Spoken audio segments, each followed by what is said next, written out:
supervising expert teacher at Future Advanced Language School. I will interview the present continuous tense. Let him introduce himself. I am the present continuous tense. I am used when people talk about something happening now, and sometimes when people use me when they are talking about arrangements for the future. All right, let's talk about action, about what's happening right now. Today, we're going to break down one of the most dynamic tools you have in English, the present continuous tense. And trust me, by the end of this, you'll see exactly how it makes your language come alive. So, let's jump right in. So, let me ask you a question. What are you doing right now? Go on, think about it. You're probably thinking, well, I am listening to this, or maybe I am learning about grammar. See? Just like that, you've already used the present continuous perfectly. It's really that natural. Okay, so first things first. Before we get into all the cool ways to use it, let's look at the basic formula. It's the simple engine that makes this whole thing run. And the formula itself? It's super simple. You just take your subject, add the right form of the verb to be, so am, is, or are, and then you add your main verb with that ing on the end. That little ing is the magic ingredient. You know, it's what puts everything in motion and gives you that feeling that something is happening as we speak. Now, what's really interesting about this slide is the contrast it shows. Just look at the difference here. On the left, I read every day. Well, that's a habit, right? It's a general fact about your routine. But on the right, I am reading a book. Suddenly, we're pulled into a specific moment. It's the difference between just telling someone about your life and showing them a live snapshot of it. And that leads us right into its most common, most important job, talking about what's happening right here, right now.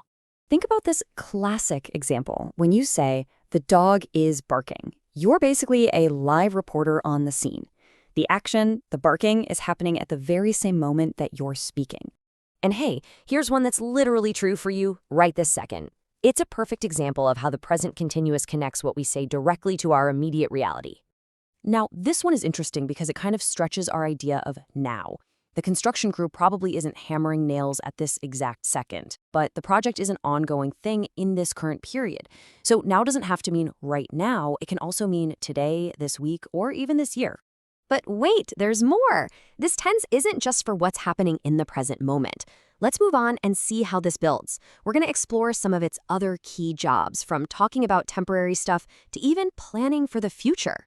So yeah, we're going to dive into 3 other really key uses, how we can use it for situations that won't last forever, for plans that we've already set in stone, and this one's fun, even to complain about things. Okay, so for this one, the key word is temporary. If you say she is working from home this month, you're immediately signaling that this isn't a permanent deal. It's just for a limited time. If it were permanent, you'd just say she works from home. Big difference, right? Now, here's a use that might surprise you. We use it to talk about the future all the time. When you have a fixed plan, an actual appointment in your calendar, the present continuous is perfect. Saying I'm meeting them tells everyone this isn't just some vague idea, it's locked in. And this one is fun. It brilliantly illustrates how you can pack emotion into your grammar. When you pair the present continuous with a word like constantly or always, you're not just stating a fact anymore, you're complaining. It just goes to show you that grammar isn't only about rules, it's about expressing how you feel.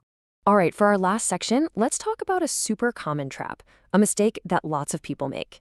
And learning how to avoid it all comes down to understanding 2 different types of verbs. So, have you ever heard something that sounds just a little bit off?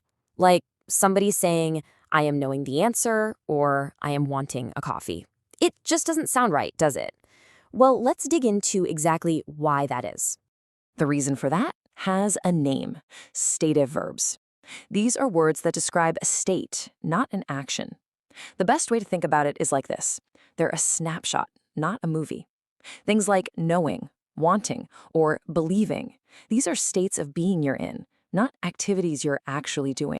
So here's the crucial point. Because these verbs describe a state and not an ongoing action, we almost never use them with that ing form. You aren't in the process of understanding something. You either understand it or you don't. It's a state you're in. That's why I understand works, and I am understanding sounds so weird. Here, take a quick look at some of the most common ones. Think of this as a little cheat sheet.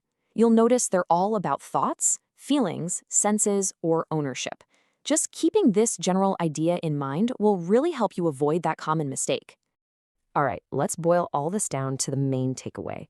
The present continuous is your absolute go-to tense for any action that's happening right now, for situations that are just temporary, and for those definite plans you've already set in stone for the near future. So I'll leave you with this final thought. Getting the hang of this tense isn't just about memorizing grammar rules. It's about giving your language more life, more energy, more precision. Now that you're using the rules, what new ideas are you putting into motion? Bye for now and see you next time with another tense. Goodbye. Hope to see you soon.